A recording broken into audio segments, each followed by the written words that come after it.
Bapak, Ibu, dan saudara semua, puji nama Tuhan. Selamat hari baru. Saya percaya ada kemurahan, kekuatan, dan anugerah yang berlimpah dalam kehidupan kita di hari dan kesempatan yang baru ini. Izinkan saya melanjutkan perenungan kita berkaitan dengan tema Prapaskah, pekan-pekan atau minggu-minggu Prapaskah, yang saya beri judul setelah kemarin kita belajar tentang karya Kristus bagian yang pertama, kita akan belajar karya Kristus bagian yang kedua di kesempatan yang baik ini. Izinkan saya membaca dua bagian firman Tuhan di kesempatan ini kepada kita semua, kiranya menolong kita untuk merenungkan karya Kristus yang besar dalam kehidupan kita. Ayat yang pertama adalah Yohanes pasal 1 ayat 14 yang berkata, "Firman itu telah menjadi manusia dan diam di antara kita, dan kita telah melihat kemuliaannya, yaitu kemuliaan yang diberikan kepadanya sebagai anak tunggal Bapa, penuh kasih karunia dan kebenaran." Ayat yang kedua adalah Markus 10 ayat 45, "Karena anak manusia juga datang bukan untuk dilayani, melainkan untuk melayani dan untuk memberikan nyawanya menjadi tebusan bagi banyak orang." Dua ayat firman Tuhan ini merupakan ayat firman Tuhan yang berbicara tentang pribadi Yesus Kristus.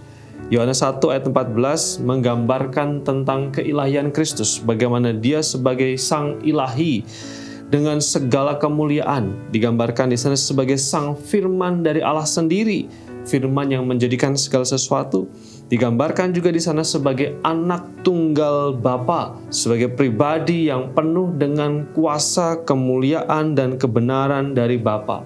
Betapa mulia dan agung Kristus itu, sebagai sang firman, sebagai anak tunggal Bapa, dan sang firman yang telah menjadi manusia dan diam di antara manusia. Lalu kemudian ayat yang kedua adalah Markus pasal 10 ayat 45.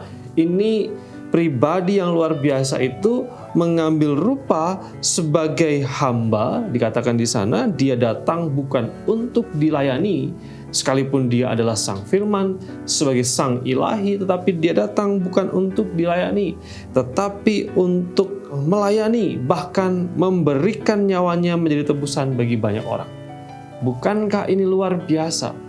Sang firman yang agung, yang perkasa, yang benar, yang mulia itu datang berdiam menjadi manusia untuk melayani, memberikan hidupnya, berkorban, mengasihi, bahkan memberikan semua hal supaya manusia mendapatkan pengharapan. Ketika merenungkan bagian ini, jemaat yang terkasih dalam Tuhan, kita dibawa kepada rasa syukur yang tidak terhingga.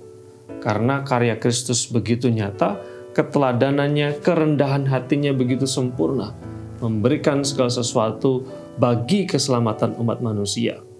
Rasa syukur yang tidak terhingga, tetapi juga kita didorong untuk meneladani Kristus. Di masa-masa Prapaskah ini masih adakah kebanggaan kita, kekerasan hati kita, kecongkakan kita, kemegahan diri kita? Kristus sang firman saja merendahkan diri dan mau melayani, bahkan mau membasuh kaki para murid, memberikan yang terbaik bagi orang-orang berdosa. Bagaimana dengan kita? Kita juga diajak untuk memberikan hidup kepada Kristus. Apakah ada hal dalam kehidupan kita yang masih menjadi kesukaan diri kita sendiri? Tuhan ingin supaya hidup kita diserahkan kepadanya, karena Tuhan sudah begitu mengasihi kita, memberikan yang terbaik. Lalu kemudian sudahkah yang terbaik kita berikan bagi Kristus, sang firman, sang anak manusia yang sudah melayani kita itu? Kiranya perenungan ini menolong kita, membawa kita untuk mengenal Kristus lebih dalam, betapa agung dan mulianya karyanya, sehingga respons kita adalah bersyukur, meneladani Kristus, tetapi juga belajar terus-menerus memberikan hidup bagi kemuliaan Kristus. Kiranya firman Tuhan ini menolong kita untuk terus bertumbuh, secara khusus memaknai hari-hari di masa Prapaskah ini dengan mendekatkan diri kepada Tuhan, dengan bersandar kepada Tuhan, dengan mengoreksi hidup kita. Mari kita berdoa. Bapa di surga, terima kasih untuk sabda-Mu. Kami bersyukur ya Tuhan. Berkat-Mu, anugerah-Mu kiranya menolong kami dari waktu ke waktu, khususnya di dalam menapaki hari-hari dan masa kami di masa-masa Prapaskah ini. Di dalam nama Tuhan Yesus Kristus, doa kami untuk jemaat Tuhan, supaya mereka terpelihara di dalam kasih dan kekuatan daripada-Mu. Dalam nama-Mu Tuhan kami berdoa. Amin.